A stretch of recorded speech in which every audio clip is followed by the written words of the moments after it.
D'accord, commençons. Trump a prononcé un discours hier aux Nations Unies. Qu'as-tu pensé de son discours? C'est un discours étrange, non?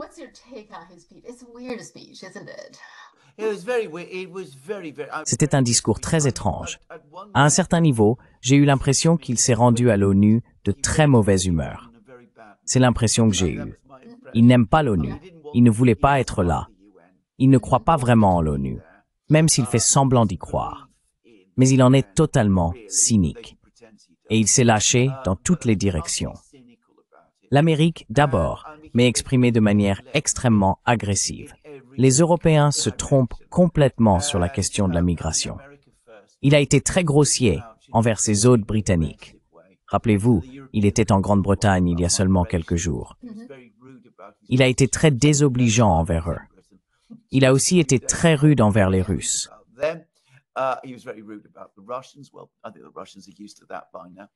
Eh bien, je pense que les Russes y sont habitués maintenant.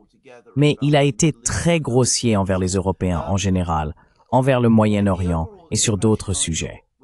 L'impression générale que j'ai eue est celle d'un président en colère et frustré, parce que le monde suit sa propre voie et qu'il n'est pas le centre de l'univers comme il s'attend tout à fait à l'être. Et ce que Trump lui-même a dit était exactement ce à quoi on pouvait s'attendre de sa part. Mais ce qui était très intéressant, c'était la succession d'autres dirigeants qui ont également pris la parole lors de cette session.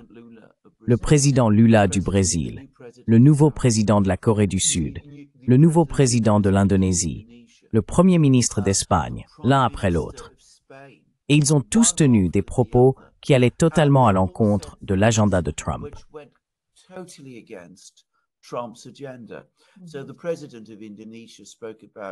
Ainsi, le président de l'Indonésie a déclaré que tous les pays du monde devaient s'unir pour faire face à l'intimidateur. Il n'est pas difficile de deviner à qui il faisait référence. Le président de la Corée du Sud a affirmé que le changement climatique est une réalité, juste après que Trump a dit que c'était une secte. Ce n'est pas une secte. Le président du Brésil a déclaré que nous devons nous opposer à tout système de sanctions arbitraires et unilatérales. Là encore, il n'est pas difficile de deviner à qui cela fait référence. Il m'est apparu de plus en plus clairement que les États-Unis sont en train de perdre le monde. La communauté internationale n'apprécie tout simplement pas ce qu'elle entend de la part des États-Unis en ce moment.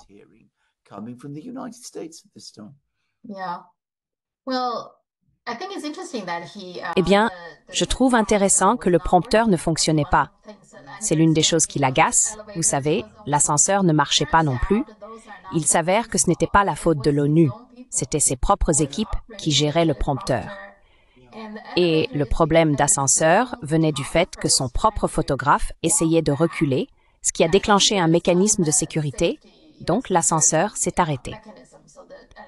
Mais bon, je pense que ça a aussi contribué à sa mauvaise humeur. J'imagine qu'il était déjà de mauvaise humeur. Mais ce qui est intéressant, c'est qu'il était censé parler pendant environ 15 minutes. Et comme il n'avait pas le prompteur, il a improvisé. On a pu voir le vrai Trump.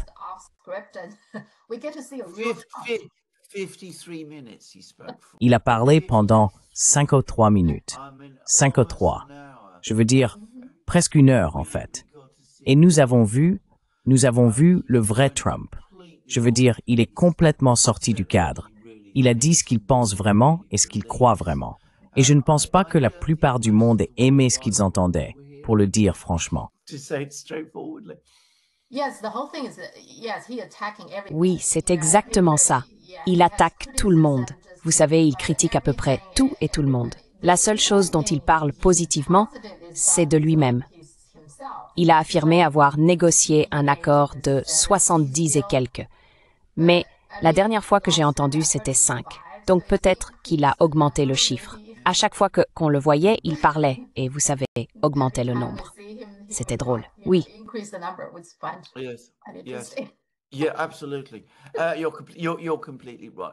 Oui, absolument. Tu as tout à fait raison. Et bien sûr, il n'en a réglé aucun. C'est la vérité. Et tout le monde le sait. Tout le monde fait semblant que c'est vrai, mais tout le monde sait le contraire. Maintenant, encore une fois, je dois le dire. Les États-Unis ont beaucoup de chance dans le système international que nous avons aujourd'hui.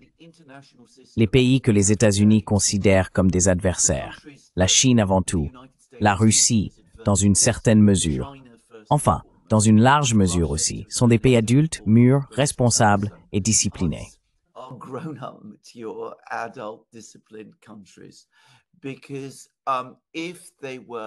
Parce que s'il s'agissait de pays différents, ils profiteraient de ce genre de comportement de manière bien plus agressive qu'ils ne le font actuellement.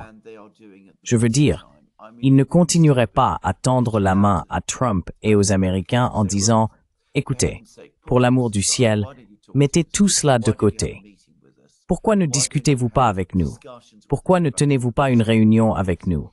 Pourquoi n'avez-vous pas des discussions avec nous sur tous ces sujets? » Comme je l'ai dit, si les États-Unis avaient les ennemis que la paranoïa américaine leur prête, un véritable ennemi des États-Unis aurait profité de ce qui s'est passé hier aux Nations Unies.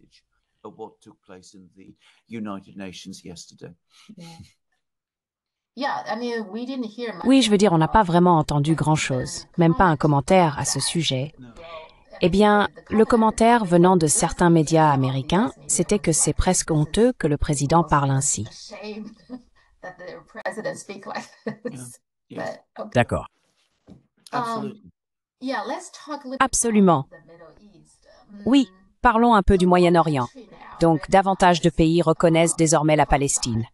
Oui, beaucoup de gens, mes spectateurs, me demandent d'avoir votre avis sur le fait que la Grande-Bretagne reconnaît la Palestine, sachant que la Grande-Bretagne a joué un rôle dans tout ce chaos. N'est-ce pas intéressant?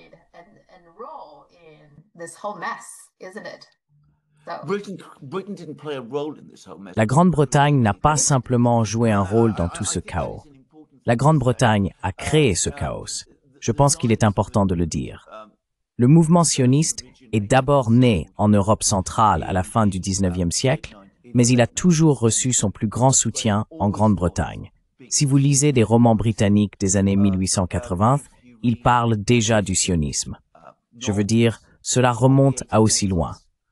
Et il est important de préciser qu'à la fin du 19e siècle et au début du 20e siècle, la Grande-Bretagne exerçait une influence très très forte sur la politique de la Turquie ottomane jusqu'à la révolution, je crois que c'était en 1912, des jeunes Turcs qui ont essentiellement pris le pouvoir et adopté une ligne pro-allemande.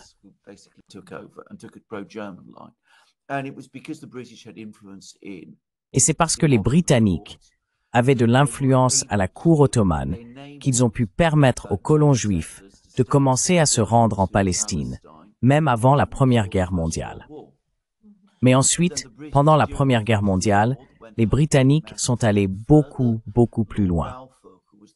Lord Balfour, qui était le ministre britannique des Affaires étrangères, un homme d'une importance énorme d'ailleurs, dans l'histoire britannique. C'est quelqu'un qui n'est pas très connu, mais il a été continuellement au pouvoir en Grande-Bretagne pendant environ 30 ans. Je veux dire, c'était une figure absolument fondamentale. Un aristocrate britannique à l'ancienne, extrêmement impérialiste, très impérialiste, très centré sur la politique britannique, et soit dit en passant, un raciste assumé, ainsi qu'un antisémite assumé, il faut le dire.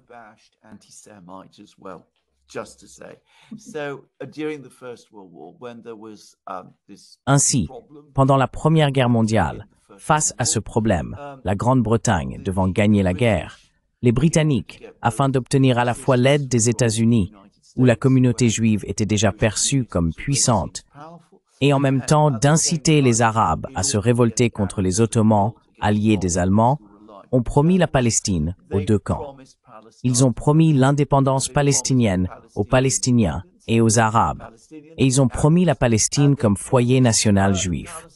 Puis, ils ont pris le contrôle de la Palestine pour eux-mêmes.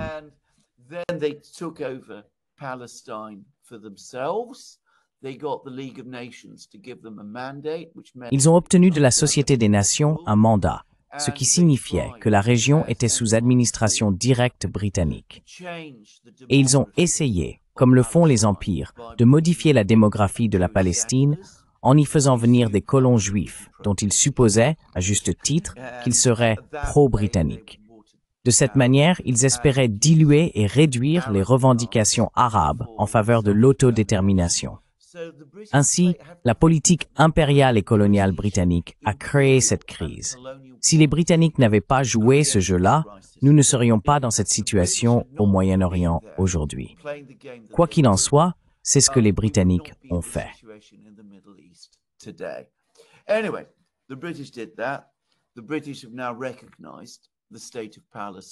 Les Britanniques ont maintenant reconnu l'État de Palestine, ce qu'ils avaient bien sûr promis pendant la Première Guerre mondiale. Il leur a fallu plus de 100 ans pour y parvenir. Mais enfin, ils l'ont finalement fait. Et ils l'ont fait par pur cynisme.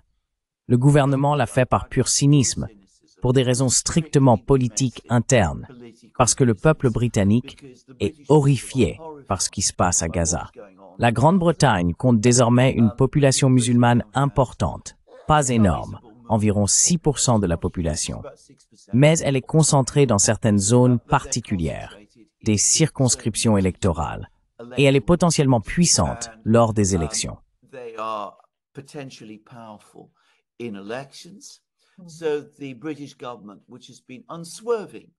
Ainsi, le gouvernement britannique, qui a jusqu'à présent été inébranlable dans son soutien à Israël, qui refuse de qualifier ce qui se passe à Gaza de génocide, ou d'imposer des sanctions contre Israël, ou même d'arrêter les ventes d'armes à Israël, a reconnu l'État palestinien afin d'apaiser l'opinion publique nationale, mais il ne fait absolument rien d'autre pour arrêter ce qui se passe en Palestine.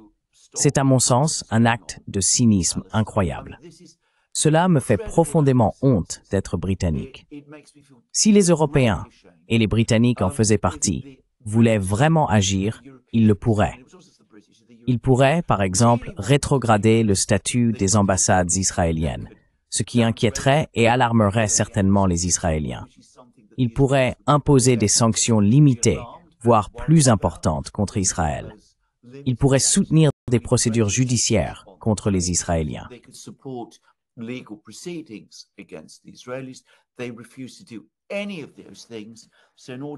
Ils refusent de faire quoi que ce soit de tout cela. Donc, afin de donner un gage à leur propre population et de prétendre qu'ils ne soutiennent pas réellement ce qu'en pratique ils soutiennent, ils ont fait semblant de reconnaître l'État palestinien. L'autre chose qu'ils font d'ailleurs, et ce n'est pas distinct de cela, c'est qu'ils soutiennent les mesures que les États-Unis et Israël prennent contre l'Iran. Ils soutiennent le rétablissement des sanctions, le retour des sanctions de l'ONU contre l'Iran. Nous pourrons en discuter plus tard. Tout cela, à mon avis, prépare clairement le terrain pour une nouvelle attaque contre l'Iran. Donc, encore une fois, étant donné que c'est le cas, vous voulez quand même rassurer vos populations musulmanes et beaucoup de vos concitoyens que vraiment, vous vous opposez fermement à ce que fait Israël. Et c'est pourquoi vous reconnaissez l'État palestinien. Alors, je ne sais pas, c'est très contradictoire, non? Voulez-vous la paix au Moyen-Orient ou pas?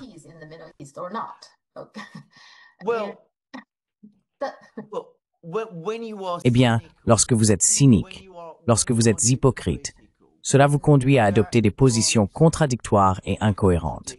Si vous êtes honnête, c'est là que vous pouvez être direct. Mais les personnes qui ne sont pas honnêtes ne le sont jamais.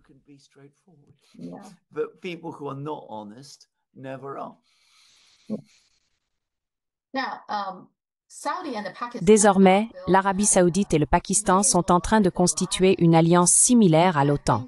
Je pense que c'est l'une des conséquences de l'attaque du Qatar par Israël, non? Ensuite, le ministre pakistanais des Affaires étrangères a déclaré que d'autres pays du Golfe étaient intéressés à les rejoindre. Quel est votre avis là-dessus?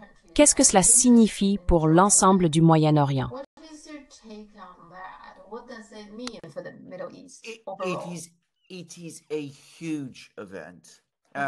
C'est un événement majeur, et je pense que c'est quelque chose que les gens en Chine doivent comprendre, toutes les implications de cela.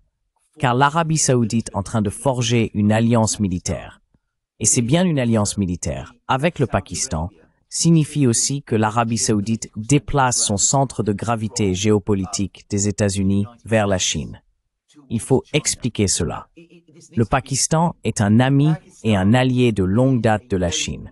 Si vous parlez avec des personnes du Pakistan, et j'en connais beaucoup, vraiment beaucoup, ils vous diront tous que le plus grand ami du Pakistan, son allié le plus constant et le plus fiable, c'est la Chine. Le Pakistan dispose de forces armées puissantes.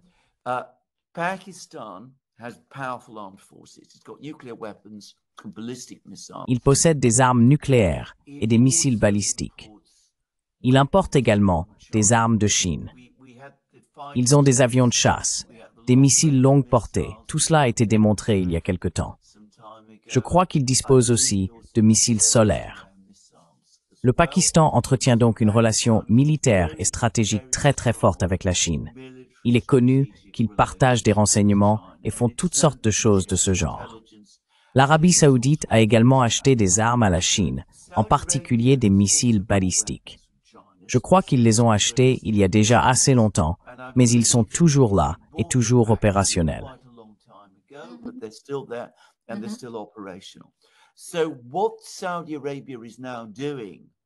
Ce que fait maintenant l'Arabie saoudite après l'attaque contre le Qatar, c'est de dire qu'il est temps de recalibrer nos relations en matière de sécurité et de défense. Nous allons nous allier avec le Pakistan, un pays avec lequel nous entretenons des liens historiques très étroits et de longue date, dont, soit dit en passant, nous avons financé le programme nucléaire, et qui a toujours été un ami fidèle pour nous. Mais bien sûr, en faisant cela, nous savons parfaitement que ce pays, le Pakistan, qui est désormais notre allié militaire, est aussi un ami de la Chine. Et cela représente un pas vers la Chine. C'est un grand pas. C'est une décision stratégique majeure de la part de l'Arabie saoudite en direction de la Chine également.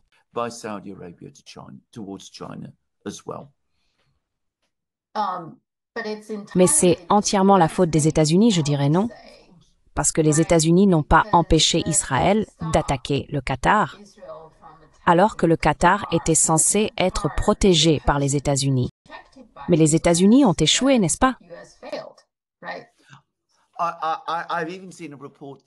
J'ai même vu un rapport aujourd'hui, auquel d'ailleurs je ne crois pas entièrement, affirmant que les États-Unis ont retiré leurs missiles patriotes du Qatar pour les déplacer dans les Caraïbes en préparation de leur prochaine attaque contre le Venezuela. Mais tu as tout à fait raison. Il semble que le Qatar soit profondément choqué par l'attaque israélienne contre eux.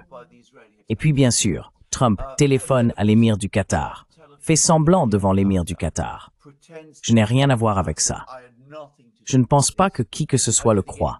Et ensuite, il dit à l'émir du Qatar, « Vous savez, cela n'arrivera plus jamais. » Et puis le lendemain, quelques heures plus tard, Netanyahou surgit et déclare, « Bien sûr, nous sommes prêts à recommencer. »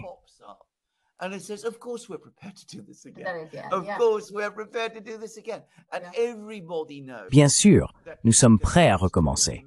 Et tout le monde sait que si les Qataris le font, les Américains ne feront rien. Ils ne feront rien pour l'empêcher.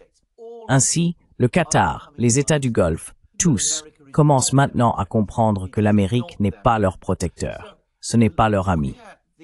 Regardez donc la géographie politique du Moyen-Orient aujourd'hui.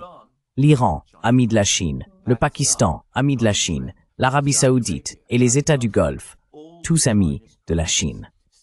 L'Arabie saoudite et l'Iran entretiennent désormais de bonnes relations, peut-être pas très amicales, mais néanmoins de bonnes relations entre eux. L'Iran et le Pakistan sont tous deux membres de l'Organisation de coopération de Shanghai.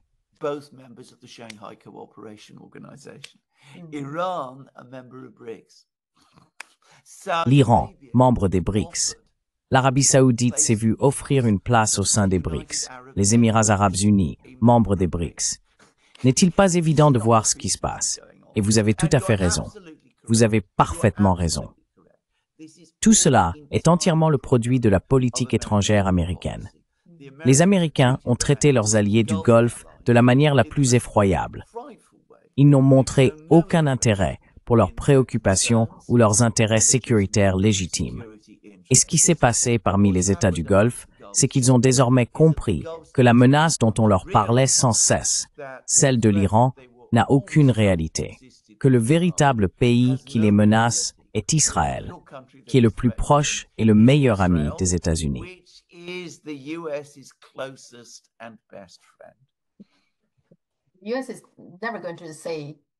Les États-Unis ne diront jamais stop ou non à Israël, on dirait.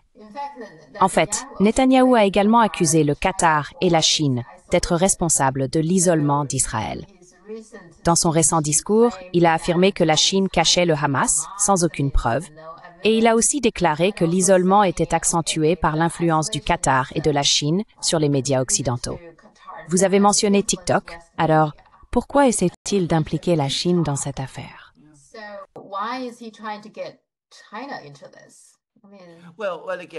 Eh bien, encore une fois, je pense que cela joue sur le sentiment anti-chinois aux États-Unis. Donc je pense que c'est en partie cela. Et on insiste à nouveau sur le fait que la Chine est en marche, qu'elle s'implante au Moyen-Orient, qu'elle va prendre le contrôle du Moyen-Orient. Et donc qu'il faut rester fidèle à votre allié fort et loyal, Israël, parce que nous sommes les seuls à pouvoir empêcher la prise de contrôle du Moyen-Orient par la Chine. Je me souviens que dans les années 70, les Israéliens disaient exactement la même chose à propos de l'Union soviétique, d'ailleurs. À cette époque, les Soviétiques voulaient prendre le contrôle du Moyen-Orient, et Israël était la dernière et principale ligne de défense contre l'expansionnisme soviétique au Moyen-Orient.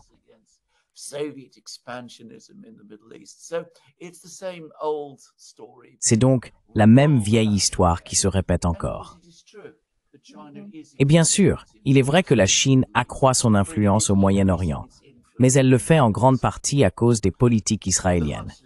C'est Israël, avec les États-Unis en arrière-plan, qui a créé ces circonstances. Je ne dis pas que tous ces pays sont naturellement enclins à entretenir de bonnes relations avec la Chine. Pourquoi ne le ferait-il pas? La Chine ne les menace pas.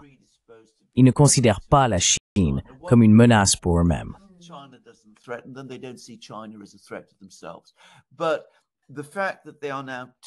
Mais le fait qu'ils se tournent désormais vers la Chine de cette manière, c'est parce qu'ils comprennent que quoi qu'ils fassent, aussi amicaux soient-ils envers les États-Unis, et il n'y a pas d'amis plus fidèles des États-Unis au Moyen-Orient que l'Arabie saoudite et le Qatar, ils comprennent que l'Amérique ne les protégera pas, et qu'au final, chaque fois que les Israéliens, qui sont les véritables alliés de l'Amérique, veulent faire quelque chose, les États-Unis les soutiendront. C'est donc la politique américaine et la politique israélienne qui provoquent tout cela.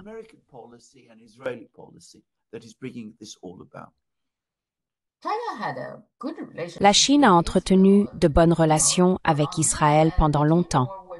Pendant la Seconde Guerre mondiale, Shanghai a accueilli de nombreux Juifs. Lorsque les pays européens leur refusaient des visas, c'est la Chine qui en a délivré un grand nombre.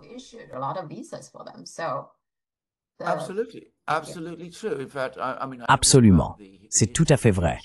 En fait, je connais toute l'histoire de la communauté juive à Shanghai parce qu'elle est bien connue en Grande-Bretagne. Et bien sûr, la famille Sassoon, dont je suis sûr que les habitants de Shanghai se souviennent, probablement avec des sentiments mitigés, il faut le dire, a construit, par exemple, l'hôtel Peace. C'était une famille juive britannique très en vue. Voilà, c'est dit. Mais vous avez tout à fait raison. Et la Chine a eu par le passé de très bonnes relations historiques avec Israël. Quand je dis bonnes, c'est peut-être un peu exagéré, mais ils ont eu des relations cordiales avec Israël. Tout comme d'ailleurs la Russie, jusqu'à il y a quelques années.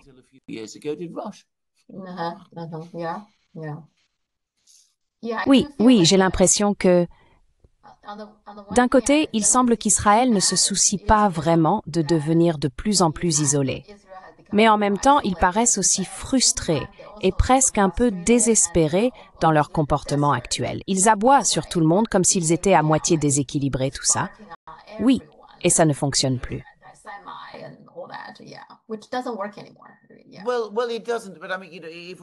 Eh bien, ce n'est pas le cas.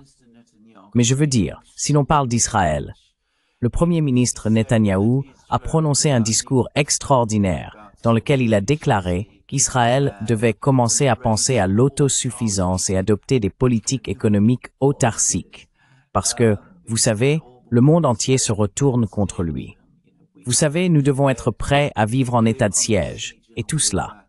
Quiconque connaît la réalité d'Israël sait que c'est absurde. Israël ne peut pas survivre de cette manière. Je veux dire, des pays comme la Chine et la Russie, peut-être, pourraient le faire pendant un certain temps. Pas qu'aucun d'eux ne veuille vraiment le faire, car ils savent parfaitement à quel point ce serait une erreur désastreuse. Mais Israël ne pourrait pas survivre 5 minutes s'il se repliait sur lui-même de cette façon.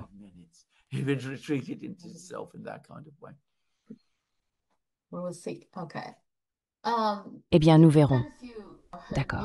Il y a pas mal d'actualités concernant la Grande-Bretagne. Donc, tout d'abord, Trump, comme tu l'as dit, vient tout juste de se rendre en Grande-Bretagne pour la 2e fois, n'est-ce pas? C'est sa 2e visite d'État. Quel est le but, le véritable but de son voyage? La Grande-Bretagne a sorti le grand jeu, vraiment, tapis rouge, famille royale, tout ça. Quel était exactement le but de ce voyage?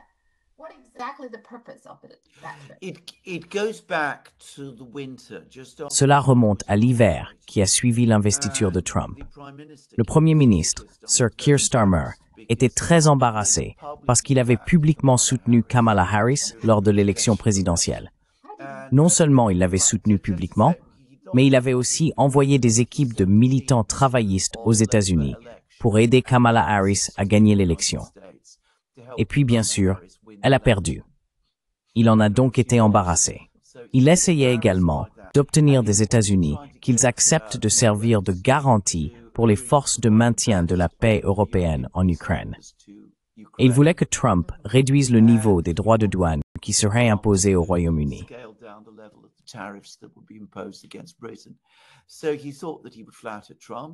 Il a donc pensé qu'il flatterait Trump.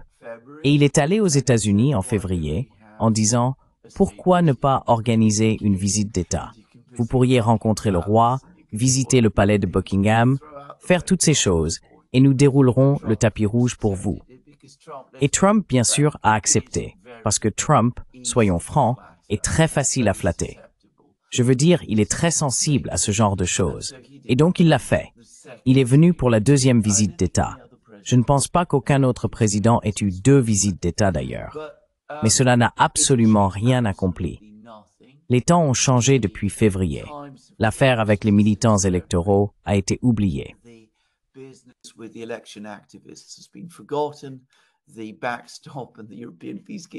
Le filet de sécurité et les forces de maintien de la paix européennes en Ukraine n'avancent pas. La question des tarifs est réglée. Et cela a été un désastre pour la Grande-Bretagne. D'ailleurs, nous pourrons en parler plus tard.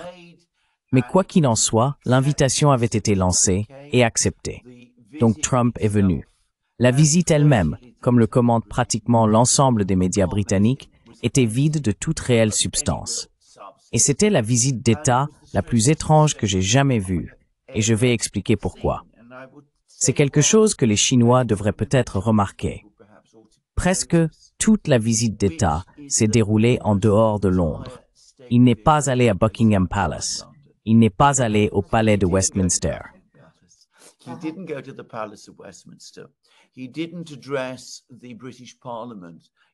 Il n'a pas pris la parole devant le Parlement britannique dans Westminster Hall, ce bâtiment médiéval situé à l'intérieur du palais de Westminster, où les dirigeants en visite d'État s'adressent normalement aux membres de la Chambre des communes. Il n'y a rien eu de tel. Et la raison en est que Starmer et Trump sont tous deux tellement impopulaires à Londres qu'ils voulaient garder Trump aussi loin que possible de Londres. Et Starmer lui-même aussi loin que possible de Londres. Parce qu'ils savaient parfaitement que si Trump et Starmer, surtout s'ils apparaissaient ensemble, étaient à Londres, cela provoquerait des manifestations. Et ce n'était pas ce qu'ils voulaient. Je n'ai jamais vu une telle chose se produire lors d'une visite d'État. C'est unique, et cela a beaucoup fait parler et a été largement discuté en Grande-Bretagne même.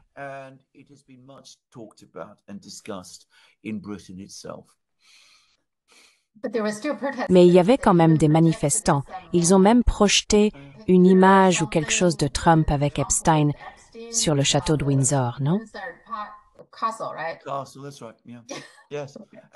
Castle, c'est exact. Oui, absolument. Je veux dire, tout cela était présent.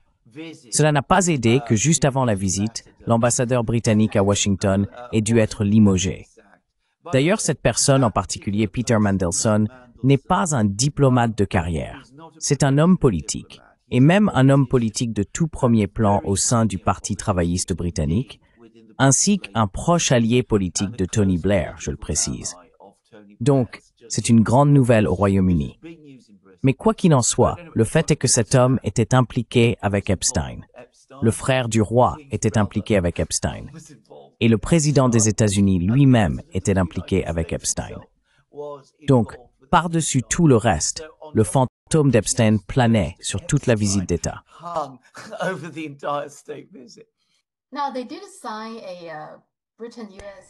Ils ont effectivement signé un accord technologique entre la Grande-Bretagne et les États-Unis, appelé le Prosperity Deal, où ils sont censés investir de l'argent.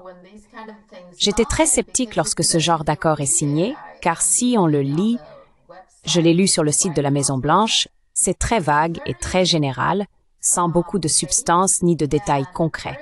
C'est l'impression que j'en ai eue. J'ai aussi lu que même The Guardian estime qu'il n'est pas forcément évident qu'il s'agisse réellement d'un accord technologique. Bien sûr, tout le monde pense à l'IA en ce moment, et il semble effectivement qu'il y ait un aspect lié à l'IA.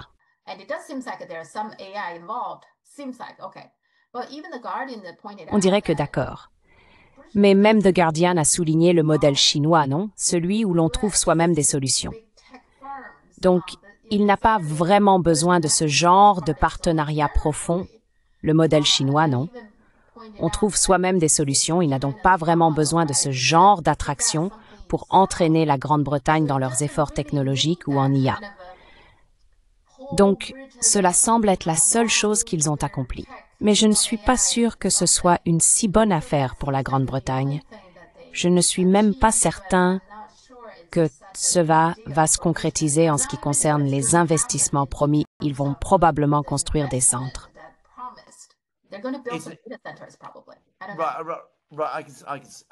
D'accord, je peux trancher. C'est un bout de papier complètement vide, sans valeur, qui ne signifie absolument rien du tout. Je veux dire, vous vous souvenez de l'accord de Donald Trump avec les Ukrainiens sur les terres rares? Vous vous rappelez tout ça? Et tout le temps et l'énergie qu'on a passé à en parler? Est-ce que quelqu'un en parle encore aujourd'hui? C'est exactement la même chose. Donc Starmer et Trump ont dû faire semblant qu'il en était sorti quelque chose d'important. Alors, ils ont demandé à leurs collaborateurs de bricoler quelque chose. En ce moment, on parle énormément de technologie, d'IA et tout ça, et vous savez, de l'importance de toutes ces choses. Alors ils ont pondu un bout de papier, et c'est exactement ce que vous avez dit. On lit ce bout de papier de loin.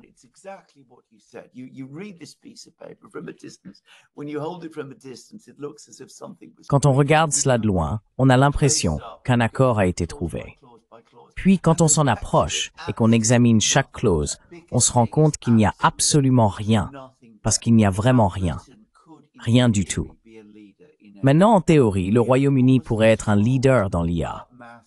Nous avons des départements de mathématiques extrêmement solides dans certaines de nos meilleures universités.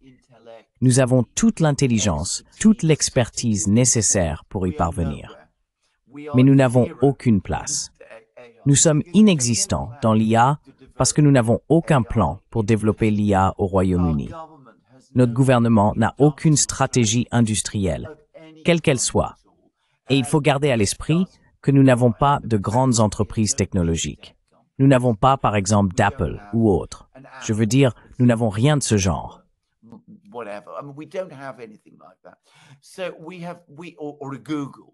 Nous n'avons donc pas de Google pour organiser cela. En Grande-Bretagne, cela doit donc être fait par le gouvernement. Et même aux États-Unis, c'est en réalité fait par le gouvernement. Le gouvernement pourrait le faire en Grande-Bretagne, mais il ne le fait pas.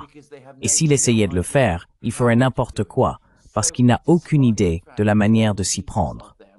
Donc malgré le fait que tous les éléments sont là, comme un puzzle cassé qui n'attend qu'une personne pour assembler les pièces, il n'y a personne pour le faire. Ce n'est donc qu'une feuille de papier vide, car les Britanniques n'ont rien de concret à proposer. Vous avez tout à fait raison. Ce que dit le Guardian est absolument vrai. Mais nous n'allons pas lancer un projet du type DeepMind. Je veux dire, la Chine peut le faire. Nous, non.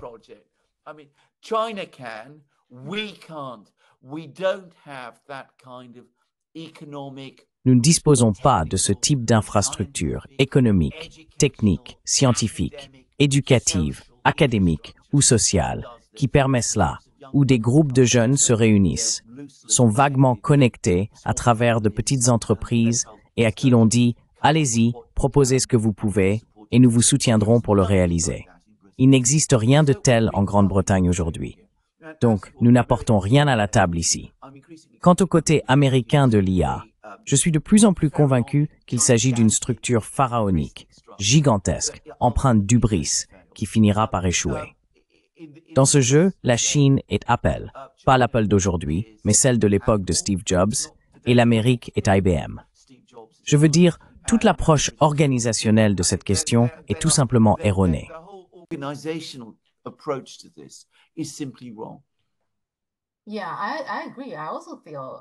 Oui, je suis d'accord. Je pense aussi que la Grande-Bretagne a du talent. DeepMind, qui est le laboratoire d'IA de Google, vient à l'origine de Grande-Bretagne. Donc, je pense en fait qu'il est encore possible que les États-Unis attirent les talents britanniques, puis construisent quelques centres de données. Les centres de données ne créent pas tant d'emplois que ça, mais ils consomment beaucoup d'eau et d'électricité et sont bruyants. Même aux États-Unis, il y a beaucoup de protestations en ce moment contre la construction de centres de données, car ils augmentent essentiellement le coût de l'électricité. Je veux dire, les gens payent plus cher à cause des centres de données.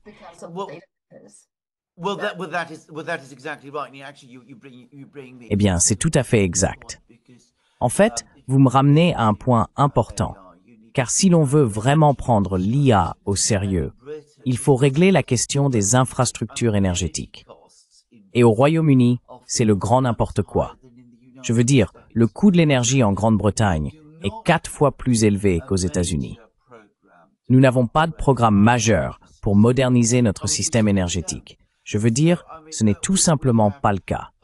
Nous connaissons déjà des pénuries d'énergie et se lancer dans les centres de données et ce genre de choses ne ferait qu'aggraver la situation, et de beaucoup. Si vous avez un vrai plan pour avancer avec l'IA, alors il faut aussi avancer sur les systèmes énergétiques. Et en Grande-Bretagne, c'est pas ce que nous faisons. Et d'ailleurs, ce que vous dites sur les Américains qui attirent les meilleurs scientifiques britanniques, ils font ça depuis la Seconde Guerre mondiale.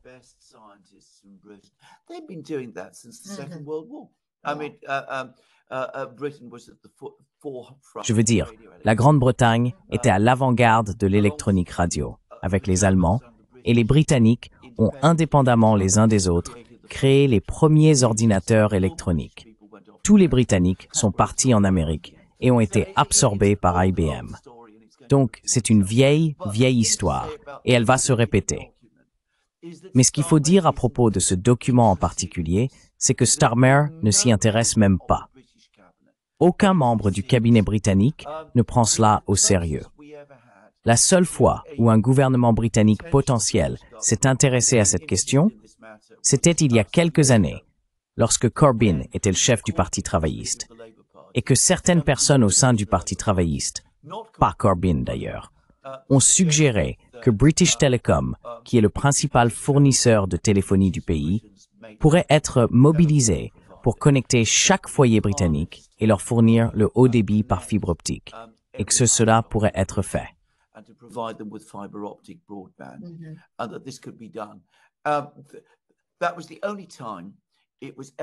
C'était la seule fois qu'une telle proposition a été faite.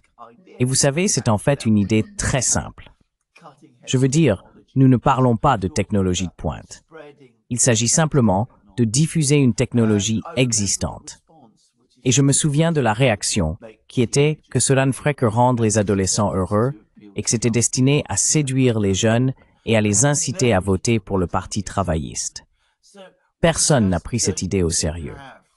Nous n'avons donc tout simplement pas les structures nécessaires pour que cela se réalise. Je dis cela d'ailleurs sans aucune satisfaction. Je parle de mon propre pays. Mais c'est la réalité que les gens en Chine doivent comprendre.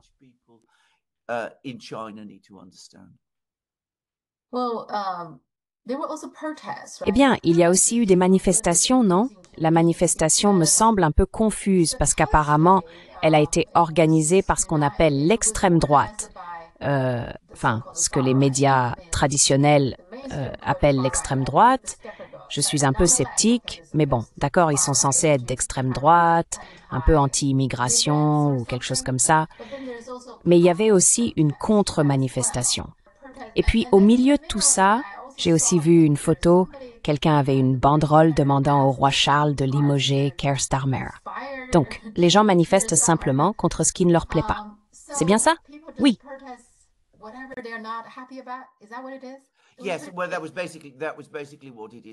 Eh bien, c'était essentiellement cela.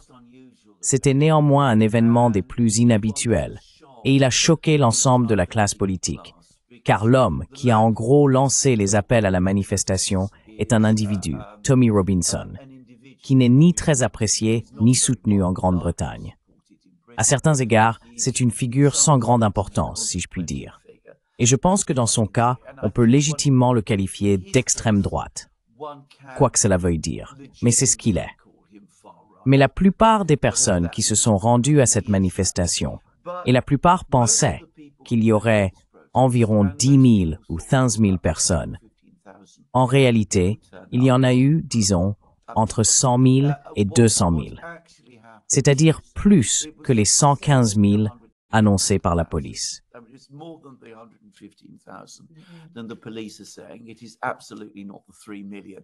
Ce n'est absolument pas les 3 millions que certains prétendent. Donc vous savez, peut-être autour de 150 000, quelque chose comme ça. Quoi qu'il en soit, c'était totalement inattendu. Mais ce qui a vraiment choqué la classe politique britannique dans l'ensemble, c'est qu'il n'y avait pas de thème unique qui unissait tous les manifestants. Beaucoup d'entre eux étaient opposés à l'immigration au Royaume-Uni. D'autres étaient davantage préoccupés par les questions de sécurité et d'ordre public. D'autres encore s'inquiétaient des questions économiques, prix, logement, tout cela. Ce qui les a tous rassemblés, il y avait deux choses qui les ont tous réunis.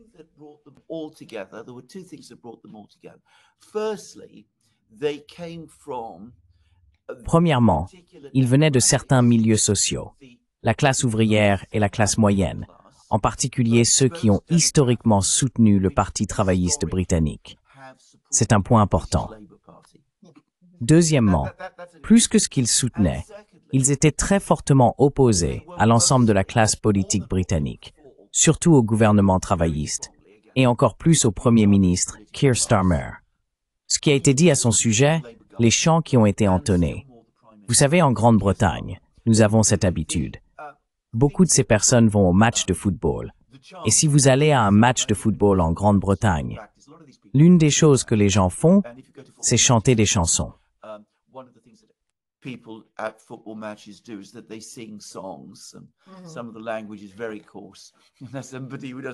Certaines des paroles sont très grossières. Cela vient de quelqu'un qui ne va pas au match de football. C'est pas mon univers. Mais bon, c'est vraiment ce qu'ils font. Et ils faisaient exactement la même chose lors de cette marche.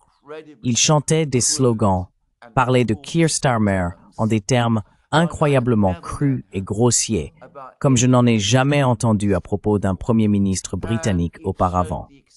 Et cela montre à quel point la base électorale historique du Parti travailliste s'est complètement retournée contre le Parti travailliste et le Premier ministre travailliste.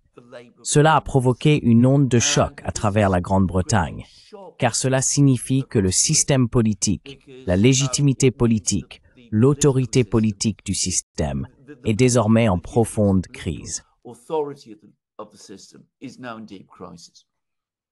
En fait, dit Charles allemaal dit in de cabine.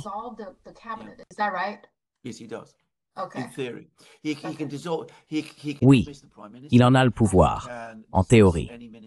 Il peut révoquer le Premier ministre. Il peut révoquer n'importe quel ministre de son choix. Il peut révoquer l'ensemble du cabinet et il peut dissoudre la Chambre des communes et convoquer de nouvelles élections. Aucun roi britannique n'a fait cela depuis les années 1830. Donc ce pouvoir théorique existe, mais ce que nous appelons une convention en Grande-Bretagne.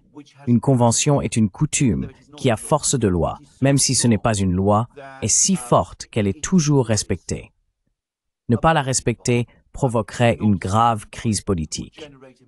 La Convention veut que le roi ne révoque les ministres, le cabinet et ne dissolve le Parlement qu'à la demande du Premier ministre.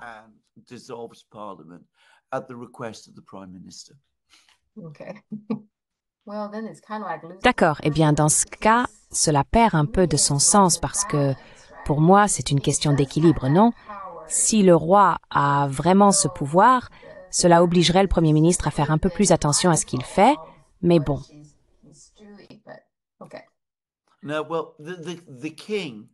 Eh bien, le roi, dans ce système, à certains égards, n'a aucun pouvoir du tout. Je veux dire, parce que tous ces pouvoirs sont exercés par l'intermédiaire du Premier ministre, ce qui, soit dit en passant, signifie que le Premier ministre britannique détient d'énormes pouvoirs, car il peut exercer tous les pouvoirs théoriques du roi. Mais le roi joue tout de même un rôle dans le système britannique, à savoir qu'il reçoit toutes les informations.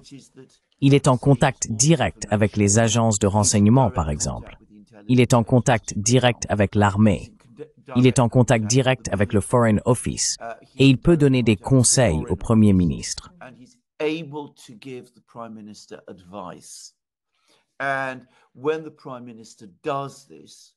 Et lorsque le Premier ministre fait cela, lorsque le roi fait cela, il le fait dans de nombreux cas avec le soutien de ce que l'on pourrait appeler l'État permanent en Grande-Bretagne. La Grande-Bretagne est un pays extrêmement difficile à comprendre. Nous en avons déjà parlé, car nous n'avons pas de système politique formel. Nous n'avons pas de constitution écrite. Tout fonctionne de manière très étrange, avec certaines choses écrites, d'autres non. Nous avons des lois, nous avons des conventions, nous avons toutes sortes d'idées, et c'est très fluide. C'est quelque chose qu'il faut vraiment être un initié pour comprendre. Et si vous êtes un initié, d'ailleurs, cela vous donne un pouvoir énorme au sein du système.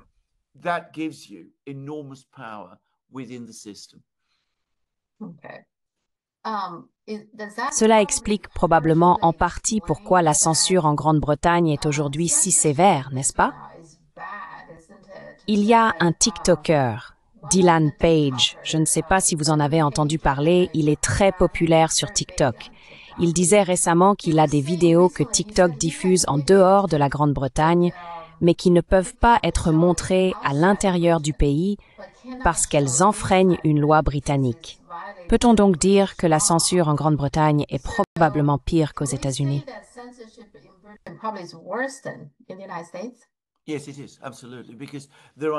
Oui, c'est le cas. Absolument. Parce qu'il n'y a aucune garantie contre cela. Je veux dire, il n'existe pas de premier amendement à la Constitution en Grande-Bretagne. Nous avons la protection de la Convention européenne des droits de l'homme, mais la disposition concernant la liberté d'expression, qui, si je me souviens bien, est l'article 10, précise que la liberté d'expression peut être restreinte lorsqu'elle est dans l'intérêt d'une société démocratique. Cela donne donc un pouvoir énorme au gouvernement. Et donc, nous avons très peu, voire aucune véritable protection forte de la liberté d'expression.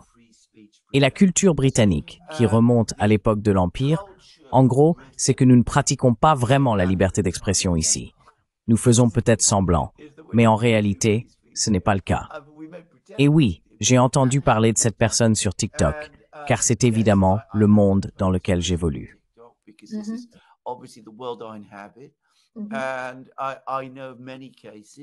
Et je connais de nombreux cas, y compris des amis à moi qui rentrent en Grande-Bretagne depuis l'étranger, qui ont été arrêtés à l'aéroport par des fonctionnaires britanniques, mis à l'écart et qualifiés d'influenceurs. On leur a demandé exactement ce qu'ils faisaient et pourquoi ils soutenaient la Chine, la Russie, le Hamas ou d'autres, ce genre de choses. En gros, c'est une forme de menace. Une menace et un avertissement implicite. Il se passe beaucoup de choses de ce genre. La police vous arrêtera si vous publiez la mauvaise chose sur X et toutes sortes de choses comme ça. Donc la Grande-Bretagne n'est pas tout à fait le pays de la liberté. Même si les fonctionnaires britanniques qui viennent en Chine disent aux gens en Chine que c'est le cas. Il n'y a rien que j'ai jamais entendu qui se passe en Chine et qui ne se passe pas ici, pour tout dire.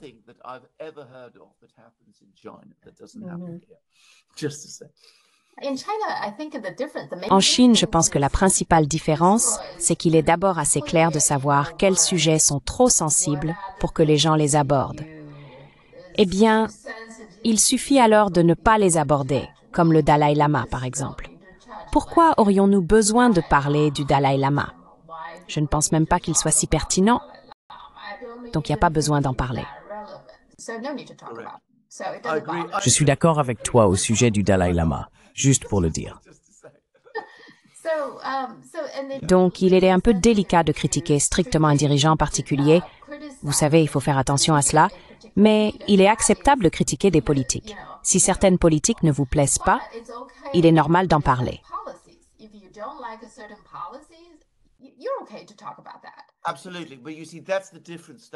Absolument. Mais vous voyez, c'est là la différence. C'est là qu'on en revient à ce que j'ai dit sur le fait que nous avons un système très très fluide en Grande-Bretagne. Parce qu'en Chine, ce n'est pas le cas.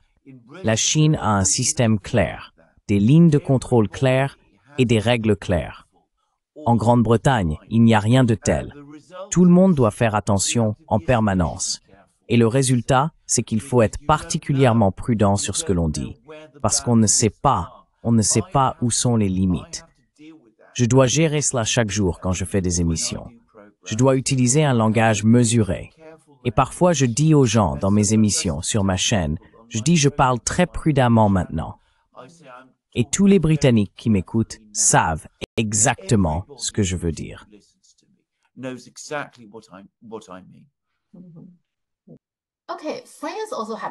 D'accord. La France a également connu beaucoup de manifestations.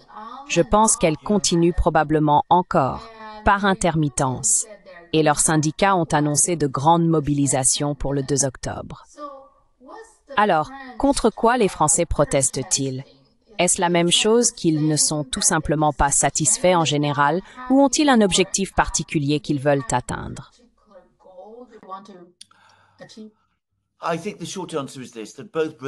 Je pense que la réponse courte est la suivante. La Grande-Bretagne, la France et d'autres pays en Europe d'ailleurs traversent une période de profonde crise économique et sociale.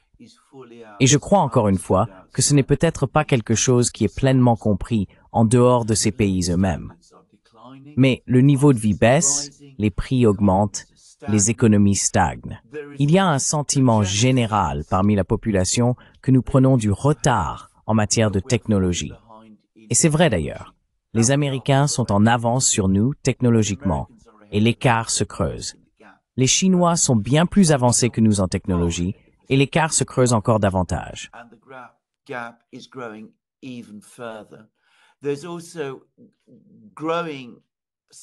Il y a aussi un sentiment croissant que les gouvernements ne s'intéressent pas vraiment à ces problèmes, qu'ils se concentrent surtout sur d'autres sujets, la guerre en Ukraine par exemple. Et bien sûr, il y a aussi la question de l'immigration, qui est un sujet explosif pour beaucoup de gens. Mais d'une certaine manière, si l'immigration pose autant de problèmes, c'est parce que des personnes arrivent en Grande-Bretagne et en France à un moment où les économies sont stagnantes, ce qui pousse beaucoup à associer la stagnation de leur salaire à l'arrivée de ces personnes venues de l'extérieur, censées exercer une pression à la baisse sur les salaires. Et il se peut qu'il y ait une part de vérité là-dedans aussi.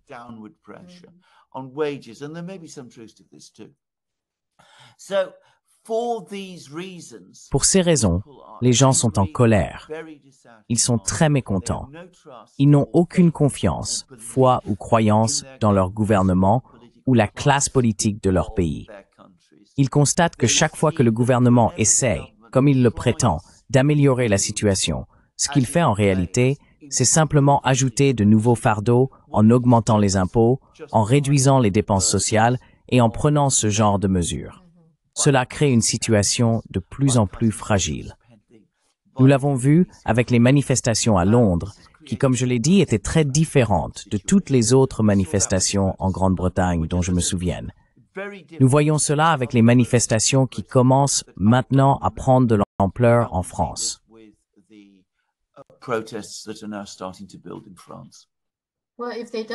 Eh bien, s'ils ne s'attaquent pas fondamentalement à ces problèmes, j'imagine que les manifestations vont simplement continuer. Je veux dire, l'instabilité, c'est instable en ce moment. La France est en fait, d'une certaine manière, très instable.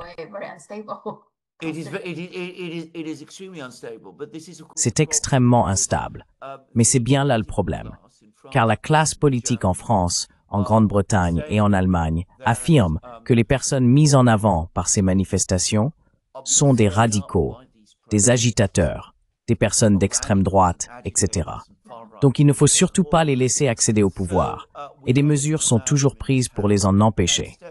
Par exemple, en Allemagne, il y a eu une élection municipale dans une ville appelée Ludwigshafen, que je connais très bien. C'est l'ancienne ville natale de l'ancien chancelier allemand Helmut Kohl.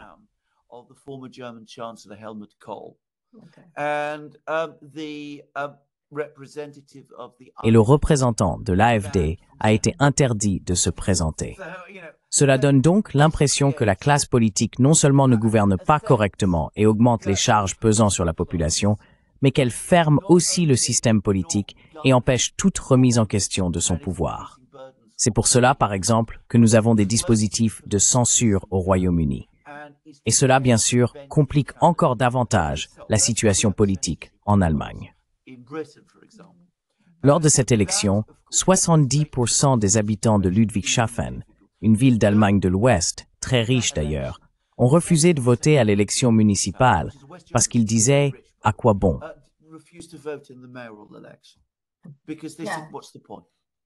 Quel est l'intérêt? Ils abandonnent. Ils abandonnent. Donc, soit ils se retirent du système politique, soit ils deviennent encore plus en colère et participent à des manifestations comme celles que nous avons vues à Londres et celles que nous commençons à voir à Paris. C'est une situation très dangereuse et je ne pense pas que la classe politique de ces pays en ait vraiment conscience. En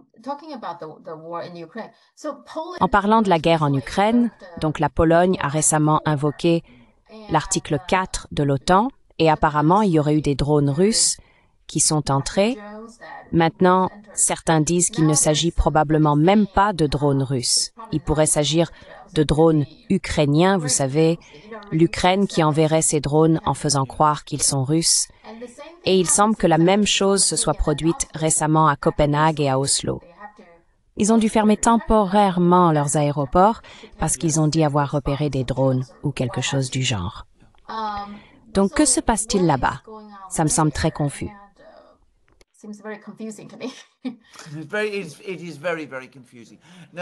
C'est très très confus. Maintenant, je ne comprends pas pourquoi les Russes voudraient provoquer des incidents de ce genre. Je veux dire, ils sont en train de gagner la guerre en Ukraine, malgré ce que Trump a dit hier. Il ne fait aucun doute qu'ils sont en train de gagner la guerre en Ukraine. Ils avancent partout, chaque jour. Alors pourquoi auraient-ils besoin d'envoyer des drones leurs non armés en Pologne? Quel est le but recherché ici? Soit il s'agit d'une erreur, et les Russes n'excluent pas cette possibilité. Ils ont contacté les Polonais. Ils ont dit, écoutez, nous sommes très inquiets, vraiment désolés que ces drones soient entrés sur votre territoire. Pourquoi ne pas nous asseoir et en discuter, et vous pourrez nous expliquer ce qui s'est passé? Soit ils sont en tort, soit il y a eu une erreur, ou peut-être, et c'est une théorie que certaines personnes ont avancée, ces drones leurs, sont tombés au sol et les Ukrainiens en ont récupéré quelques-uns.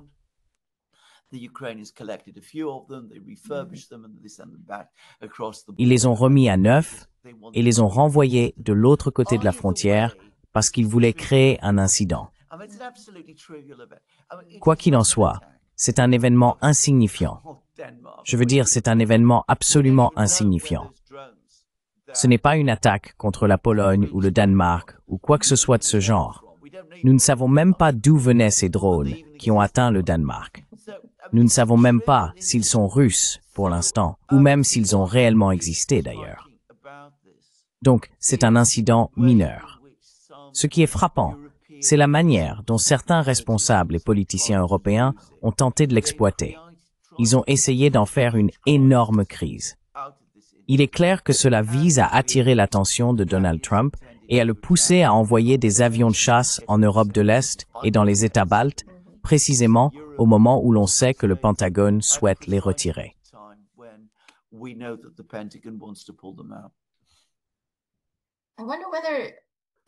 Je me demande si, vous savez, compte tenu de ce dont vous avez parlé précédemment, tous ces problèmes pour des pays comme peut-être l'Allemagne, peut-être la France ou même, je ne sais pas, des pays plus petits, qu'ils ont tous leurs propres problèmes et qu'ils ont peut-être voulu en faire toute une affaire pour détourner l'attention de leurs problèmes intérieurs.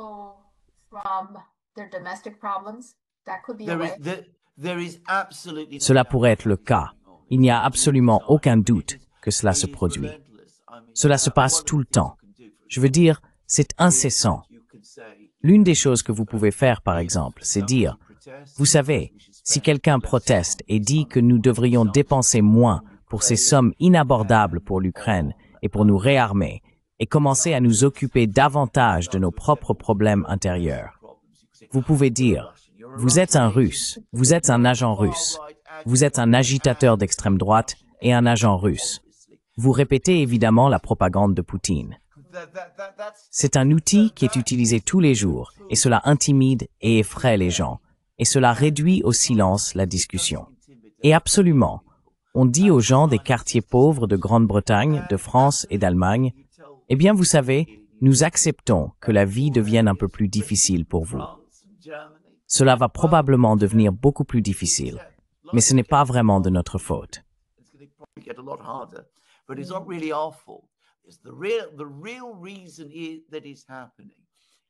La véritable raison pour laquelle cela se produit, c'est que l'ours d'à côté rôde, et nous devons concentrer toute notre énergie, toute notre attention et toutes nos ressources à gérer cela. Et ne vous inquiétez pas, ne soyez pas trop préoccupés par le fait que le toit de l'école de vos enfants fuit et que l'eau s'infiltre, ou que vous n'arrivez pas à payer votre facture de gaz, car le vrai danger n'est pas là. Il vient de ces personnes terribles, méchantes, abominables de l'Est, et c'est à cela que nous devrions vraiment penser. Et ça fonctionne, enfin dans une certaine mesure du moins, ça fonctionne. On rencontre effectivement des gens qui tiennent ce genre de discours. Cela ne marche pas avec tout le monde, et auprès des catégories démographiques les plus sous pression économique, les plus pauvres, en d'autres termes, cela fonctionne le moins. Mais beaucoup, vraiment beaucoup de gens se laissent entraîner par cette hystérie. Donc en fait, cette stratégie a son utilité.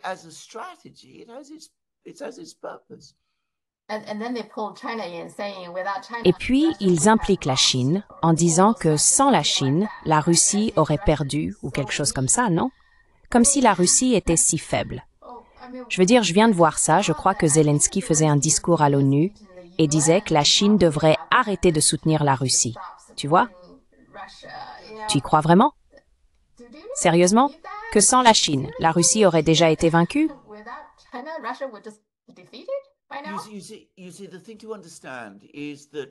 Vous voyez, ce qu'il faut comprendre, c'est que nous avons parlé de censure. Dans un système de censure, les gens ne sont pas présents à la télévision, dans les journaux, là où la plupart des gens s'informent. Il n'y a personne pour souligner ces contradictions. Maintenant, certaines personnes, beaucoup de personnes aujourd'hui, surtout les plus jeunes, vont sur les réseaux sociaux, vont sur YouTube. Ils écoutent des émissions comme la vôtre ou la mienne, et ils entendent ces choses-là. Mais je pense qu'il est juste de dire qu'en Europe, en particulier, il reste probablement une minorité.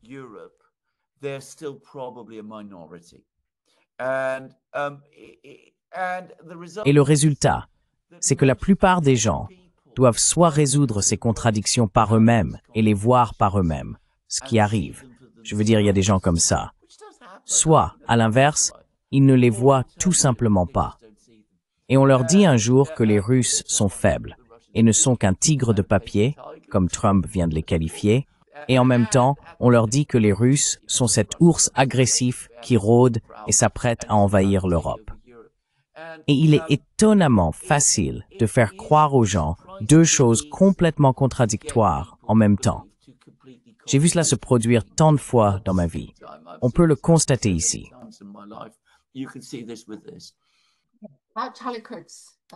À propos de l'assassinat de Charlie Kirk, c'est un autre fait remarquable. En Chine, peu de gens savent qui il est, mais cela est devenu une grande nouvelle là-bas, avec de nombreux débats. Pouvez-vous tout d'abord expliquer pourquoi il est une figure aussi importante pour Mao?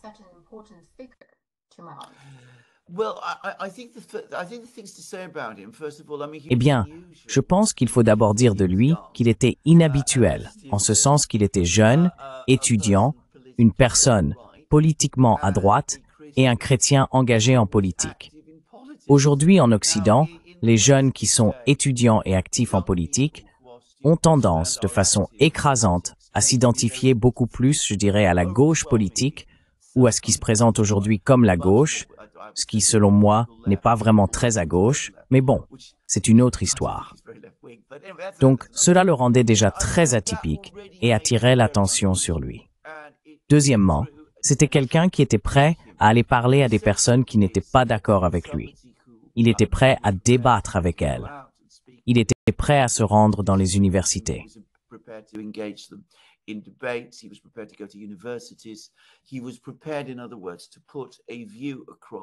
En d'autres termes, il était prêt à défendre un point de vue que la plupart des étudiants aux États-Unis n'entendent probablement pas très souvent, du moins pas de la part de leur père. Cela a donc attiré une certaine attention. Il était aussi, sans aucun doute, un homme doté de compétences politiques et de talent de débatteur. C'était un homme sympathique. Il était charismatique. En conséquence, il commençait à rallier de plus en plus de jeunes à sa cause. Il était en train de construire un mouvement politique parmi la jeunesse qui soutenait Donald Trump, ce qui avait auparavant été considéré comme quasiment impossible. Et de ce fait, il commençait à gagner en influence, une influence importante. Il y a par exemple des rumeurs selon lesquelles ce serait lui qui aurait conseillé et persuadé Donald Trump de choisir J.D. Vance comme colistier.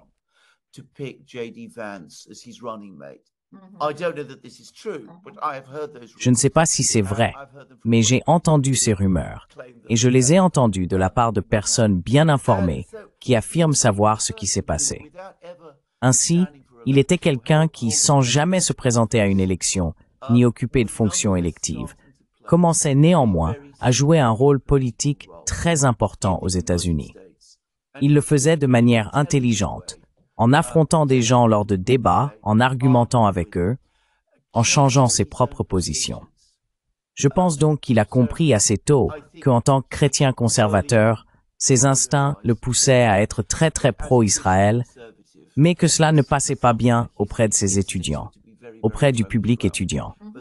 Et je soupçonne qu'il entendait de plus en plus de critiques à l'égard d'Israël de la part de ses étudiants.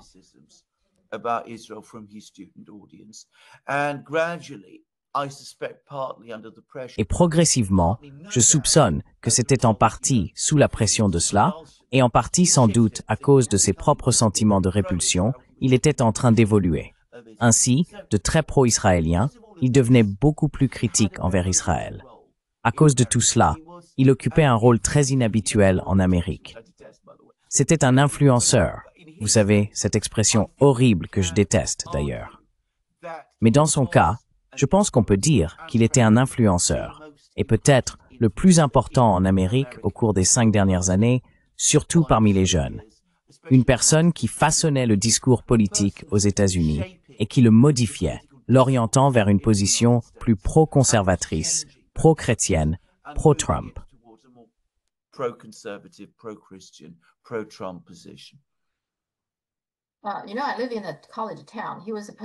Vous savez, je vis dans une ville universitaire. Il était censé venir ici, je crois, la semaine prochaine ou quelque chose comme ça. Et même, c'est encore Vous savez, on n'y est pas encore, mais je pense qu'ils ont déjà trouvé quelqu'un pour le remplacer. Vous savez, Turning Point a dit qu'il continuerait cette tournée avec d'autres personnes et tout le campus était déjà très nerveux. Il y avait des règles, vous ne pouvez pas être sur le toit, vous ne pouvez pas être ici, vous ne pouvez pas être là, vous savez, ce jour-là. Donc c'est quelque chose d'important. Je dois dire, l'enquête du FBI, je n'ai jamais vu autant de failles, autant d'incohérences. Lors de la cérémonie commémorative de Charlie Kirk, je crois que NBC ou CBS et des chaînes locales étaient là pour interviewer les gens qui faisaient la queue. Et il disait que, parmi les personnes à qui il avait parlé, pas une seule ne croyait à la version officielle donnée par le FBI et par le gouvernement. N'est-ce pas extraordinaire? Isn't that extraordinary? I find. Well, it is extraordinary, and I should say something. C'est extraordinaire. Et je devrais dire quelque chose d'ailleurs. Je veux dire encore une fois, c'est en partie à cause de la manière dont les États-Unis mènent les enquêtes. Donc ils arrêtent quelqu'un, n'importe qui. Je ne sais pas si vous le savez, il y a cette scène extraordinaire dans Casablanca où le colonel Renault, l'officier de police français, dit « Le major Strasser a été abattu ». Rassembler tous les suspects habituels. On a toujours l'impression qu'il y a un peu de ça. Alors ils font le tour, ils trouvent quelqu'un, il a un passé, donc c'est évidemment le meurtrier. Ensuite, ils nous disent que c'est le meurtrier, même si cette personne continue d'affirmer qu'elle n'est pas coupable et nie les faits.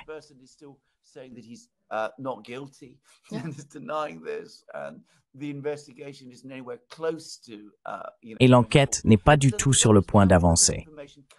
Donc le résultat, c'est que nous avons toutes ces informations qui sortent dans l'espace médiatique public, où les gens peuvent en discuter, en parler, les contester, les critiquer et les examiner.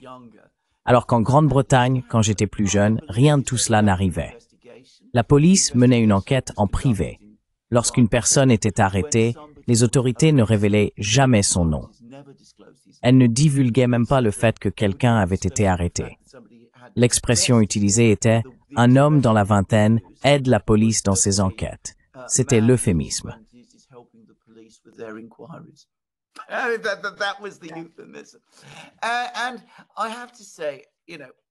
Et je dois dire, vous savez, je pense que c'était bien mieux.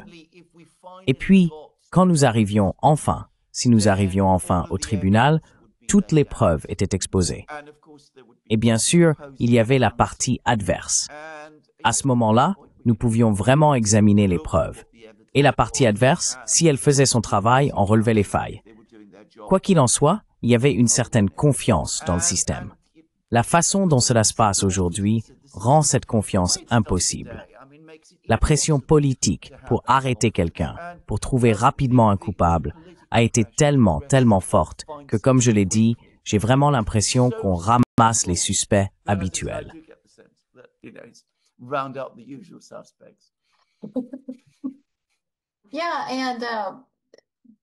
Oui, et dans le monde d'aujourd'hui, comme tu l'as dit, tout le monde a une caméra, non? Et quand tu as un événement aussi important avec autant de monde, c'est évident que chaque jour quelqu'un aura des images, montrera quelque chose de très suspect, non? Quelque chose qui ne correspond pas au récit qu'on leur donne. Et donc, ils ont eux-mêmes très vite arrêté quelqu'un et affirmé que c'était lui. Au début, ils ont dit qu'il s'était rendu, on aurait dit qu'il avait déjà avoué. Mais plus tard, ils ont dit « Ah, il ne coopère pas avec nous ». Donc en fait, il n'a rien vraiment avoué.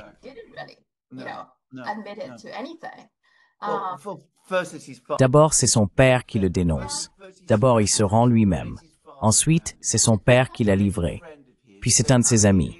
Je veux dire, ça change tout le temps. Et c'est intéressant. À chaque fois que l'on voit des images, des gens se manifestent, et il y en a beaucoup. Je ne sais pas si tu as remarqué, mais Candace Owens en parle beaucoup, et Kim Iversen aussi. Et bien sûr, Tucker Carlson a parfois laissé entendre quelque chose, The Grey Zone a publié des informations de fond, tout ce genre de choses qui sortent. Et quand tu lis les commentaires, beaucoup de gens disent « Je pense que les réseaux sociaux vont résoudre cette affaire avant le FBI. » Parce qu'il y a tellement d'informations. Je veux dire, il y a clairement des images. on peut presque... Non, on peut voir quelque chose qui ressemble à une balle venant de son dos. Et c'est très très clair. Et si c'est le cas, tu sais, tout ce qu'ils nous disent s'effondre, non? Le FBI n'explore même pas cette possibilité que la balle soit venue de son dos.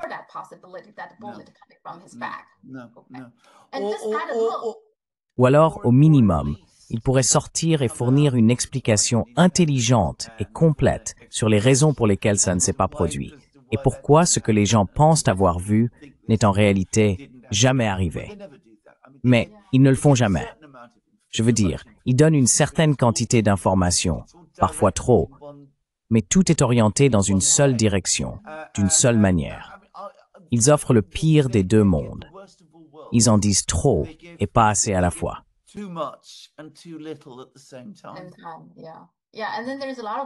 Et puis, il y a beaucoup de questions sur la balle, exactement ce qui lui est arrivé. Ça s'accumule. Et en plus de ça, j'ai aussi l'impression que puisqu'on ne nous a jamais donné d'explication claire sur ce qui est arrivé à JFK, RFK ou MLK, on ne peut pas vraiment reprocher au public d'être aussi sceptique envers tout ce que dit le gouvernement. C'est vrai.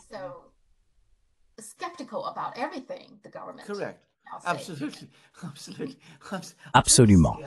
Absolument. Je suis sceptique. Je suis le genre de personne qui normalement ne le serait pas, mais absolument. Je veux dire, je ne pense pas qu'il y ait la moindre raison de faire confiance à quoi que ce soit qui est dit. Si jamais nous arrivons à un procès et à une audience au tribunal, alors peut-être que nous nous rapprocherons de la vérité. Franchement, on se pose des questions.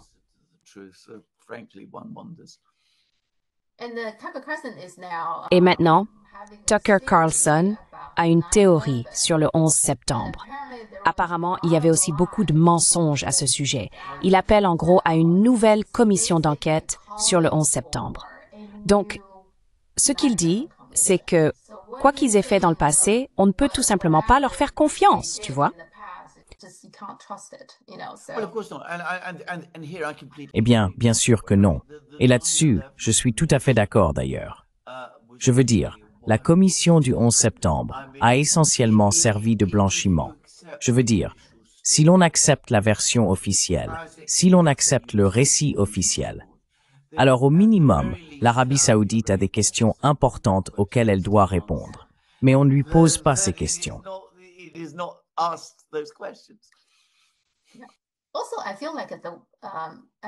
Aussi, j'ai l'impression, est-ce que j'ai raison de dire maintenant que tu étudies l'histoire? Et je vois aussi des historiens en parler, mais j'ai l'impression que les gouvernements occidentaux, au moins peut-être le Royaume-Uni et les États-Unis, les élites, ne sont pas vraiment intéressés à connaître la vérité ou l'histoire.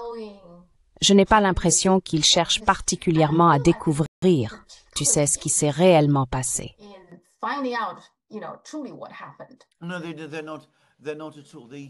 Non, c'est pas le cas. Pas du tout.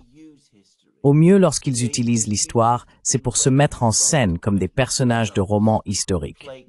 Ainsi, au Royaume-Uni, tout le monde veut jouer Churchill. Tout le monde veut agir comme s'ils étaient des protagonistes dans un film sur Churchill. Ils veulent tous jouer des rôles différents dans ce film. Personne ne veut jouer Chamberlain. Mais tu as tout à fait raison. Une étude attentive, des recherches approfondies et une véritable investigation de l'histoire d'un problème. Cela n'a jamais lieu. Je veux dire, nous avons parlé au début de cette émission des origines de la crise au Moyen-Orient, des territoires palestiniens, de Gaza et d'Israël. Ce n'est pas un sujet qui soit jamais vraiment abordé correctement en Grande-Bretagne aujourd'hui.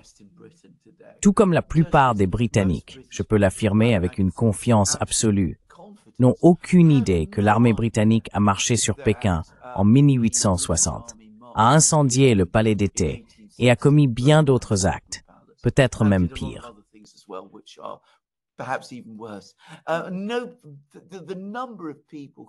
Le nombre de personnes qui savent probablement cela, on pourrait sans doute les compter en fait, et c'est littéralement vrai. Et si vous ne le savez pas, alors vous ne comprenez pas grand-chose aux relations entre la Chine et la Grande-Bretagne, ni aux interactions entre ces deux pays, ni pourquoi les Chinois peuvent ressentir certaines choses vis-à-vis de la Grande-Bretagne. Vous ne comprenez peut-être pas pourquoi Hong Kong est Hong Kong et pas simplement une autre ville de Chine. Vous ne comprenez peut-être pas grand-chose à beaucoup de choses, mais personne ne parle de ces sujets en Grande-Bretagne. Personne n'en parle non plus en France, qui a pourtant eu son propre empire colonial. Et comme aux États-Unis, on vit toujours, invariablement, dans le présent. Le passé fait toujours partie du présent. Oui, ils essayent même de brouiller le fait que ce sont les États-Unis qui ont largué les 2 bombes atomiques.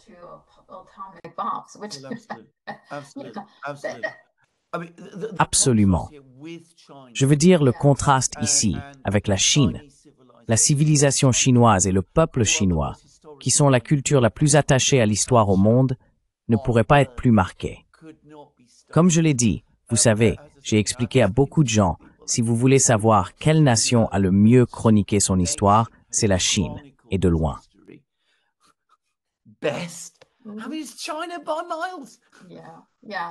Oui, j'allais dire ça. C'est très différent. L'attitude envers l'histoire est tellement différente. J'ai récemment lu qu'il y avait quelque chose appelé l'opération Legacy, et que lorsque la Grande-Bretagne quittait ses anciennes colonies, elle brûlait beaucoup de documents. En particulier, il paraît qu'en Inde, ils ont brûlé tellement de documents qu'à un moment donné, les cendres arrivaient jusqu'aux genoux. Je veux dire, cela fait partie de votre glorieuse histoire. Pourquoi voulez-vous tous les détruire?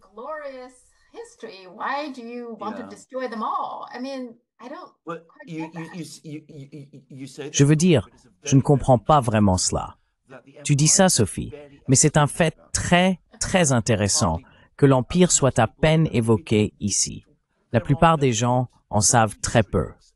Il n'existe pas de bons livres d'histoire sur l'Empire britannique. Sur son fonctionnement, par exemple, quelles étaient ses structures administratives et comment l'ensemble du système politique de l'Empire tenait. Je crois que je l'ai dit dans une émission précédente, quand nous parlions du Tibet. La réalité concernant le Tibet, c'est qu'après l'abdication de l'empereur en 1911, les Britanniques en ont profité pour prendre le contrôle du Tibet. Le Tibet jusqu'à l'indépendance de l'Inde en 1947 et la libération chinoise en 1949 faisaient partie de façon informelle de l'Empire britannique.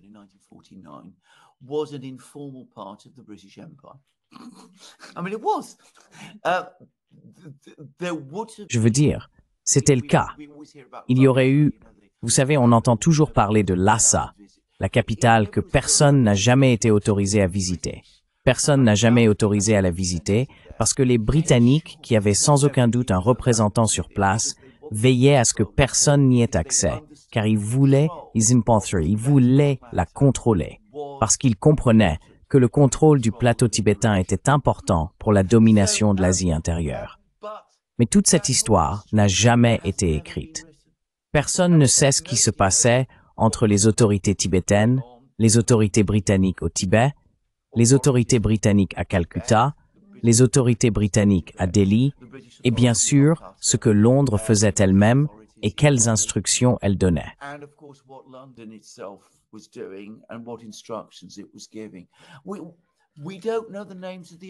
Nous ne connaissons pas les noms des responsables. Nous ne savons rien. C'est incroyable à quel point on en sait peu sur l'Empire britannique, ce fait historique immense. Et les Britanniques n'en font jamais de film. Ils l'ont fait pendant une brève période, dans les années 60 et 70. Mais maintenant, ils ont arrêté. Cela fait très très longtemps qu'ils n'ont pas fait de film sur l'Empire britannique, ou qu'ils en ont beaucoup parlé. Ainsi, cet événement colossal de l'histoire britannique est complètement effacé du récit. Et pourquoi? Eh bien, il n'est pas si difficile de deviner. Parce que si l'histoire de l'Empire était correctement écrite, la Grande-Bretagne n'apparaîtrait pas comme ce parangon de liberté, de démocratie, de liberté d'expression et de droit que les Britanniques veulent que tout le monde pense qu'elle est.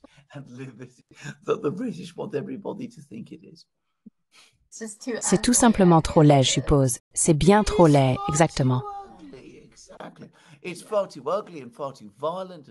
C'est bien trop laid, bien trop violent et bien trop grossier.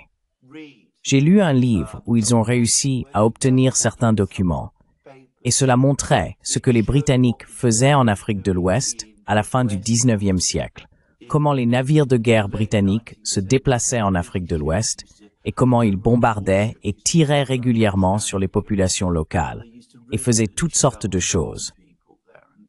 Je veux dire, la violence presque continue qui soutenait toute l'entreprise. Mais c'est pas un sujet dont les gens veulent parler en Grande-Bretagne aujourd'hui.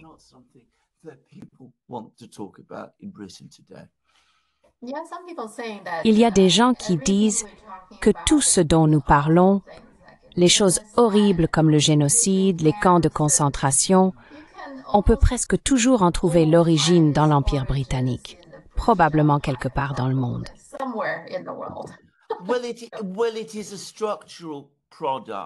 Eh bien, c'est un produit structurel de l'Empire. Tout empire est, par définition, une opération coercitive. Et en tant que tel, il entraînera inévitablement ce genre d'horreur. Et bien sûr, cela a un effet sur les personnes qui les commettent. Marx, se citant lui-même, a un jour dit célèbrement qu'un peuple qui en opprime un autre ne peut jamais être libre lui-même. Et il a écrit cela alors qu'il travaillait à Londres, qui était, ce n'est pas un hasard, est capitale de l'Empire britannique.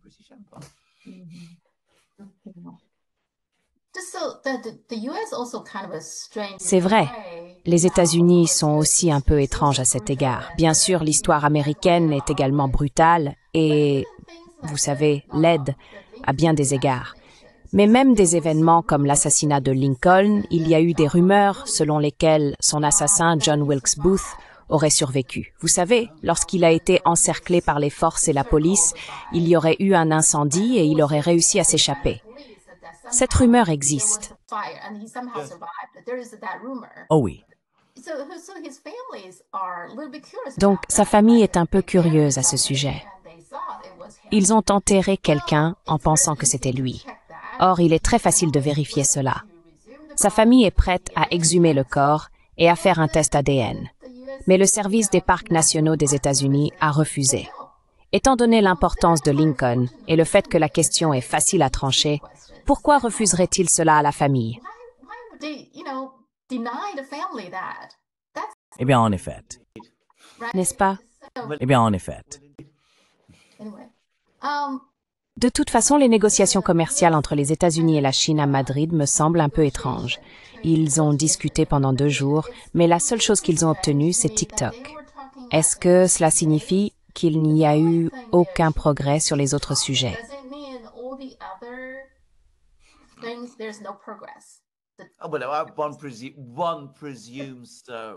Eh bien, on le suppose. Comment peut-il y avoir des progrès? D'accord. Et je veux dire, le gouvernement américain, je pense qu'ils sont très reconnaissants d'avoir pu se débarrasser de tout le fiasco TikTok. J'ai lu un article tout à fait extraordinaire, je crois que c'était dans le Daily Telegraph, qui disait en substance, de façon très directe, que toute l'opération TikTok visait à éliminer un concurrent. Les entreprises américaines de la tech sociale, des monolithes, des sociétés non compétitives, des monopoles qu'elles sont devenues, se sont simplement liguées pour tuer un concurrent. Voilà. Maintenant, ils sont en train de tout gâcher.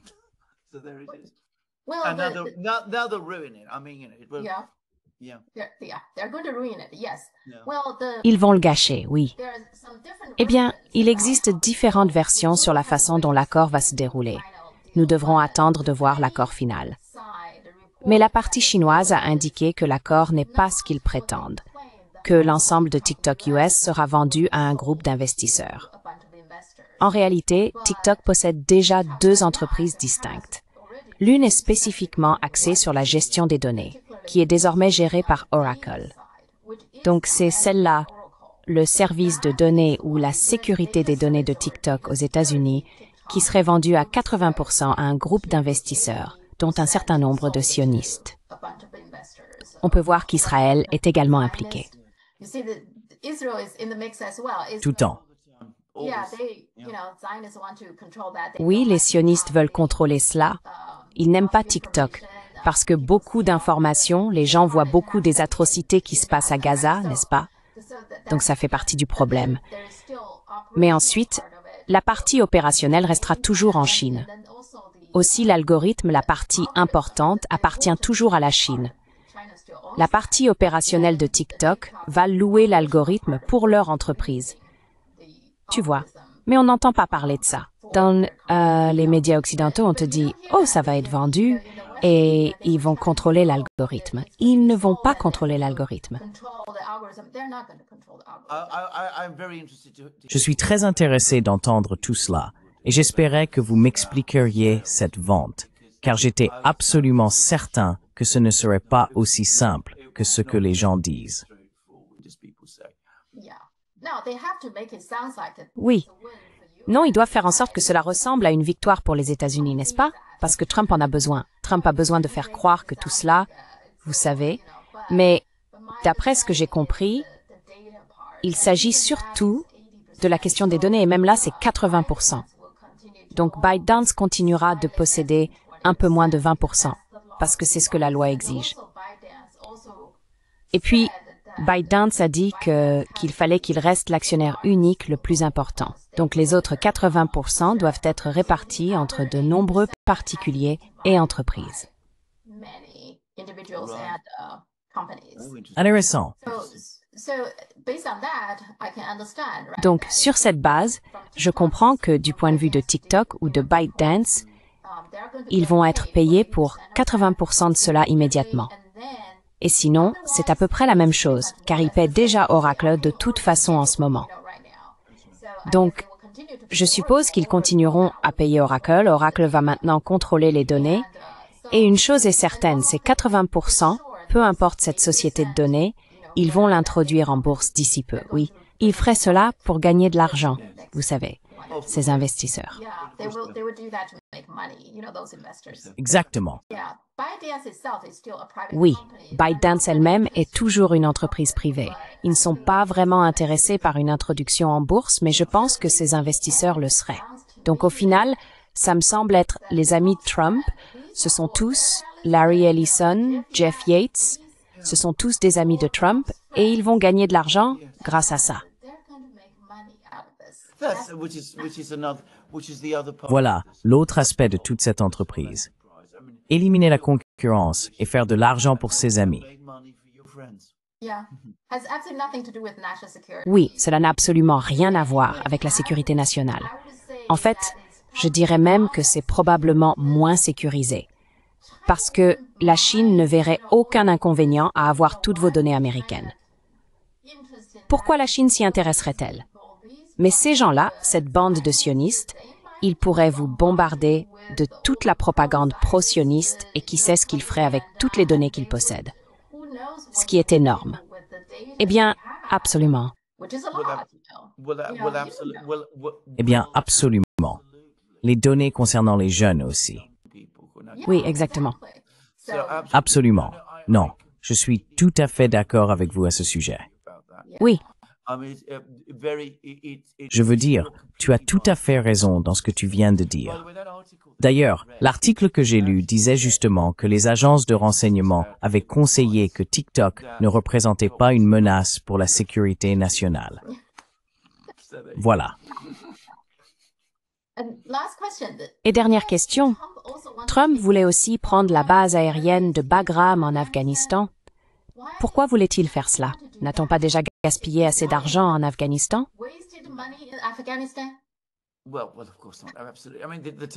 Eh bien, bien sûr que non. Absolument.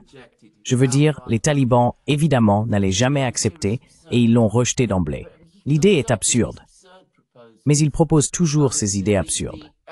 Les Afghans se sont battus pendant 20 ans pour faire partir les Américains et lui pense qu'il peut obtenir une invitation pour revenir. C'est insensé de vouloir cela. Eh bien, il dit que les Chinois sont là-bas. Comme je l'ai dit, le problème avec les Américains, c'est que chaque fois qu'ils avancent ces idées folles, c'est toujours à propos de la Chine. Je me souviens qu'il avait dit cela. C'était il y a quelques années, en fait, après la retraite des Américains, que les Chinois étaient déjà sur la base aérienne de Bagram.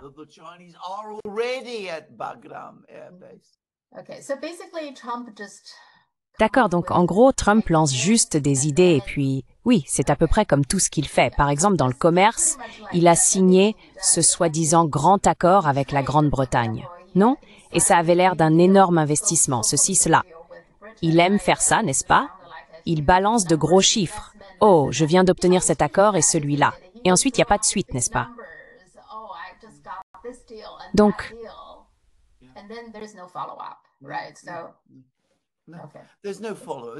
Il n'y a pas de suite. Ce n'est pas prévu. Comme je l'ai dit, cela sert juste à passer une visite d'État. Et oui, ça a l'air important, ça impressionne, mais ensuite on passe au prochain gros titre. C'est essentiellement ce dont il s'agit aujourd'hui. Voilà ce qu'est devenu le gouvernement en Occident.